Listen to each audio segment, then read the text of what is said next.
Alors, la leucémie myéloïde chronique, en fait, c'est une prolifération des cellules de la moelle osseuse. Cette prolifération intéresse l'ensemble de la moelle osseuse et ça se manifeste surtout par une augmentation des globules blancs, mais aussi par une augmentation assez souvent des plaquettes. Alors, quelles sont d'abord les circonstances de découverte de cette maladie? Comment est-ce qu'on la découvre? Alors, de plus en plus fréquemment, il s'agit d'une découverte fortuite à l'occasion d'un bilan sanguin qui a été fait pour de multiples raisons. Et le médecin de famille, bien souvent, se rend compte qu'il y a beaucoup trop de globules blancs et cette augmentation des globules blancs ne s'explique pas par une infection. C'est de plus en plus le motif, les circonstances de découverte. Il est exceptionnel à l'heure actuelle que l'on ait un diagnostic au stade symptomatique, c'est-à-dire souvent le patient ne se plaint de pas grand-chose quand on le voit pour la première fois à la consultation. Le traitement de la leucémie myéloïde chronique, quel est son traitement à l'heure actuelle, donc en 2012? On est obligé de faire un petit historique. Cette maladie, grosso modo, a été clairement identifiée il y a une quarantaine d'années. Et les traitements que l'on fait à l'heure actuelle n'ont quasiment plus rien à voir avec ce qu'il se faisait il y a donc ne serait-ce qu'une quinzaine d'années. Les traitements ont énormément évolué. Et on peut dire qu'à l'heure actuelle, le traitement d'une leucémie myéloïde chronique, c'est quelque chose qui est bien supporté, qui se fait en ambulatoire, donc qui ne nécessite pas d'hospitalisation et qui, dans l'ensemble, est bien toléré par le patient, qui lui permet une vie professionnelle, une vie familiale, une vie sociale pratiquement normale. Je pense que c'est très important d'abord parce que ça fait plaisir de voir que cette maladie dont le pronostic a été transformé par les nouveaux traitements permet de regrouper un grand nombre de patients qui ont certes la pathologie, mais qui se portent très bien et qui sont même capables de participer à des événements sportifs.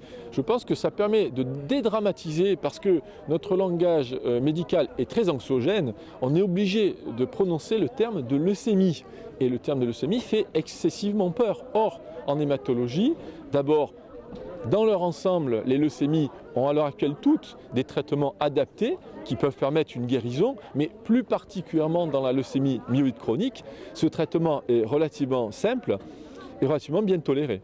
La leucémie myéloïde chronique, ça nécessite vraiment une coopération très étroite entre le biologiste et le clinicien. Pourquoi? Parce qu'en fait, dans cette maladie, il y a une anomalie très particulière qu'on appelle le chromosome Philadelphie, qui a été identifié, comme son nom l'indique, dans la ville de Philadelphie.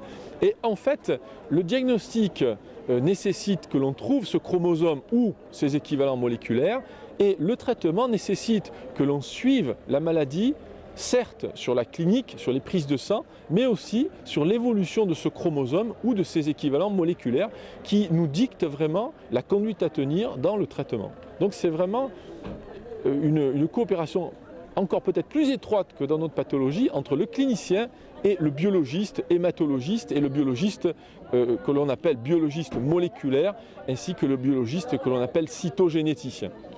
Ce qui est essentiel de dire, c'est que le pronostic et le traitement de cette maladie a été révolutionné. Alors pour une fois, le terme n'est pas galvaudé, c'est vraiment une révolution que l'on a connue, on va dire, il y a maintenant une quinzaine d'années, avec ces nouveaux traitements qu'on appelle des ITK, des inhibiteurs de tyrosine kinase, dont je ne citerai pas les noms, mais qui ont vraiment simplifié le traitement et nous ont permis d'obtenir des résultats absolument inespérés avant l'ère de ces médicaments. Et donc c'est une maladie qui avant avait un pronostic effroyable, osons le dire, et qui à l'heure actuelle est d'un traitement, dans la majorité des cas, simple, avec des résultats excellents, avec une qualité de vie très bonne. Bien entendu, il existe toujours des problèmes, sinon on n'aurait même pas besoin de se réunir.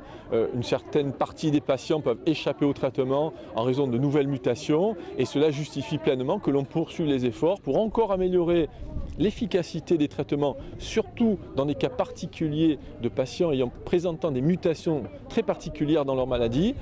Ça, c'est le versant efficacité. Il est aussi important de travailler sur les effets secondaires parce que j'ai beau vous dire qu'à l'heure actuelle, les traitements sont relativement bien tolérés, mais évidemment, il y a encore de gros efforts à faire pour que ces traitements le soient encore mieux. Dernier point qui est crucial, cette maladie, on est à l'heure actuelle en train de se poser la question, est-ce que l'on peut la guérir ? Et on est en train de se poser la question, est-ce qu'il y a un moment où on pourrait arrêter le traitement? Alors, il ne faut surtout pas répondre oui à l'heure actuelle, mais en tout cas, on est passé d'une maladie que l'on ne savait absolument pas guérir à une maladie où, au bout d'un certain nombre d'années de traitement, on se dit, est-ce que là, il ne faudrait pas que j'arrête le traitement parce que finalement, ce patient n'a pratiquement plus de chances de rechuter.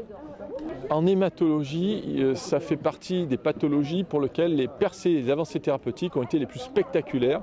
Et c'est vraiment dans cette ambiance de trouver un traitement absolument adapté à la maladie. Et là, on a une anomalie chromosomique et moléculaire spécifique qui définit la maladie et on a réussi à trouver des médicaments spécifiques de cette anomalie, quasiment spécifique de cette anomalie. Et c'est vraiment un saut conceptuel énorme qui s'étend d'ailleurs à d'autres pathologies en oncologie ou en hématologie maligne.